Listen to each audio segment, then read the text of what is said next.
आपसे कोई पूछे कि इस दुनिया में सबसे पहले हज किसने किया तो शायद आप नहीं बता पाएंगे। दोस्तों, आपकी जानकारी के लिए बता दें, सऊदी अरब के मक्का शहर में काबा शरीफ की ताबीर तो आदम अलैहिस्सलाम के दौर में ही हो चुकी है। रिवायतों में मिलता है हमें कि जब अल्लाह ने हजरत आदम अलैहिस्सलाम को जन्नत से निकाल कर जमीन पर भेजा तो आदम अलैहिस्सलाम ने अल्लाह के हुक्म से पहाड़ों से पत्थर ला लाकर खाना काबा की ताबीर की। लेकिन उसके हजारों साल बाद जब हजरत नूह अलैहिस्सलाम के जमाने में जो भयंकर तूफान आया तो उस तूफान में काबा शरीफ का ढांचा भी ढह गया था। लेकिन इतने विशालकाय तूफान के बावजूद भी उस काबा शरीफ की बुनियाद बाकी रही। दोस्तों, आज से तकरीबन 4000 वर्ष पहले मक्का के अंदर कोई भी नहीं रहा करता था। फिर हजरत इब्राहीम अलैहिस्सलाम अल्लाह ताला के हुक्म से अपनी बीवी हजरत हाजरा और बेटे हजरत इस्माइल अलैहिस्सलाम को लेकर रवाना हो गए और इस मकाम पर पहुँचे जहाँ पर आज मक्का वाक़ है। उस दौर में वहाँ पर न कोई इमारत थी,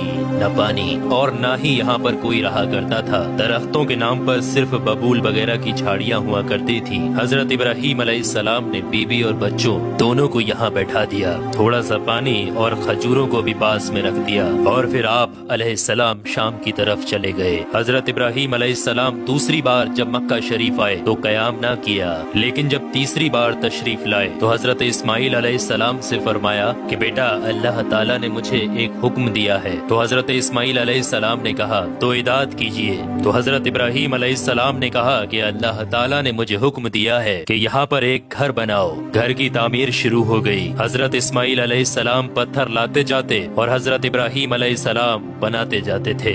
जब तामीर जरा बुलंद हो गई तो हजरत इस्माइल अलैहिस्सलाम एक पत्थर को उठा कर लाए जो कि हजरत इब्राहीम अलैहिस्सलाम उस पर खड़े होकर ताबीर कर रहे थे। यही मकाम इब्राहीम भी है। ये बाप बेटे दीवार को उठाते जाते थे और दुआ करते जाते थे, ऐ परवरदिगार, हमसे कबूल फरमा, तू सुनने और जानने वाला है। उन्होंने घर की तामीर न मिट्टी से की और न चूने से, बस पत्थर के ऊपर पत्थर रखते चले गए और न ही छत बनाई और न कोई उसका दरवाजा। और फिर बाद में अलग अलग जमाने में फिर बैतुल्लाह की तामीर हुई, कुरैश ने भी तामीर की और उनके बाद भी हुई। कहते हैं कि उस वक्त इस्माइल अलैहिस्सलाम की उम्र 20 वर्ष थी। हजरत इब्राहीम अलैहिस्सलाम ने बैतुल्लाह के पहलू में बकरियों का एक बाड़ा भी बना दिया था और इसके ऊपर पहलू की छत डाल दी थी। पहले बैतुल्लाह की जगह पर एक सुर्ख रंग का टीला था। अक्सर सैलाब इसे इधर उधर से काटता रहता था। जब हजरत इब्राहीम अलैहिस्सलाम तामीर काबा से फारिग हुए तो हजरत इस्माइल अलैहिस्सलाम से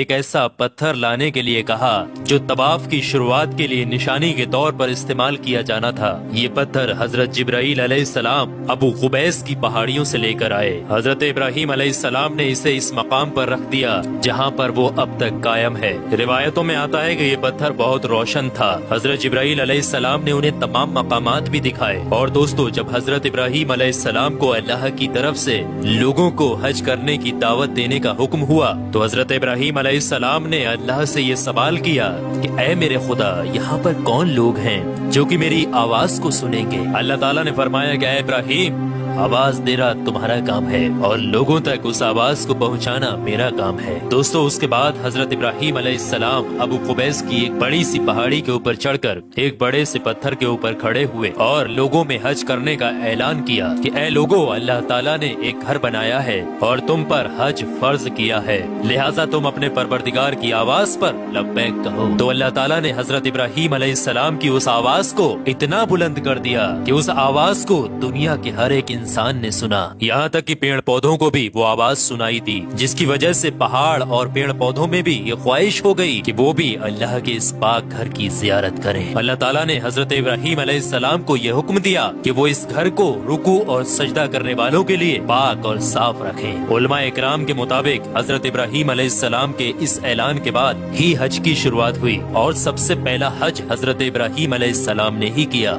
रिवायात के मुताबिक रसूलुल्लाह सल्लल्लाहु तआला अलैहि वसल्लम ने फरमाया कि अल्लाह के इस घर पर अल्लाह की रात दिन 120 रहमतें नाजिल होती हैं। 60 रहमतें तवाफ करने वालों के लिए, 40 नमाजियों के लिए और 20 अल्लाह के घर को देखने वालों के लिए। हजरत हसन बिन अदिया फरमाते हैं कि हमने रसूलुल्लाह सल्लल्लाहु अलैहि वसल्लम के इस कौल पर गौर किया। मालूम हुआ कि ये सब रहमतें दर हकीकत तवाफ करने वाले के लिए हैं कि वो तवाफ करता है, नमाज भी पढ़ता है اور کعبہ کی طرف دیکھتا بھی ہے۔ کسی نے کیا خوب کہا ہے، خانہ کعبہ میں طرح طرح کی فضیلتیں ہیں، گھر والا ہی انہیں جانتا ہے۔ جو کوئی بھی یہاں پر اپنی خطاؤں سے ڈر کر آیا، اللہ اس کی حفاظت کرتا ہے۔ طاہر الکربی لکھتے ہیں کہ خانہ کعبہ 11 مرتبہ تعبیر ہوا ہے۔ حضرت آدم علیہ السلام نے بنایا، حضرت شیش علیہ السلام نے تعبیر کیا، حضرت ابراہیم علیہ السلام نے تعبیر کیا، عمالقہ نے بنایا، جرہم نے تعمیر کیا، کسی نے تعمیر کیا، قریش نے بنایا، عبداللہ بن زبیر رضی اللہ تعالی عنہ نے تعبیر کیا، حجاج بن یوسف نے بنایا،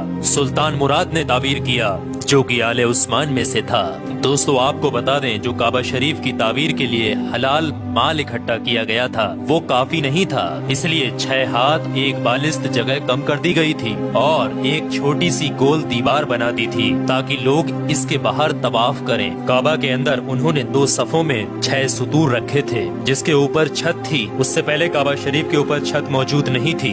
دروازہ ایک رکھا تھا، چھت کی بلندی 18 ہاتھ تھی۔ حضرت زبیر رضی اللہ تعالی عنہ نے کعبہ شریف کی چھت کی بلندی 27 ہاتھ رکھی تاکہ عرش کے مناسب ہو جائے۔ ایک دروازہ داخلے کے لیے اور ایک باہر جانے کے لیے بنایا، دونوں دروازے سطح زمین کے برابر تھے۔ دوستو آپ کو بتا دیں، جس دن کعبہ شریف کی تعمیر مکمل ہوئی وہ دن بہت عجیب تھا۔ اس دن بہت سارے غلام آزاد کیے گئے اور بہت سی بکریاں ذبح کی گئیں۔ تو دوستو اب آپ لوگوں کو سمجھ میں آ گیا ہوگا کہ کعبہ شریف کی تعمیر کس کس طریقے سے، کس کس وقت میں کس کس نے کی اور سب سے پہلا حج کس نے ادا کیا۔ تو کعبہ شریف سے جڑے ہوئے کچھ رہسیائی چیزیں میں نے آپ کے ساتھ شیئر کی ہیں۔ اللہ سے دعا ہے کہ ہم تمام لوگوں کو حج کرنے کی توفیق عطا فرمائے۔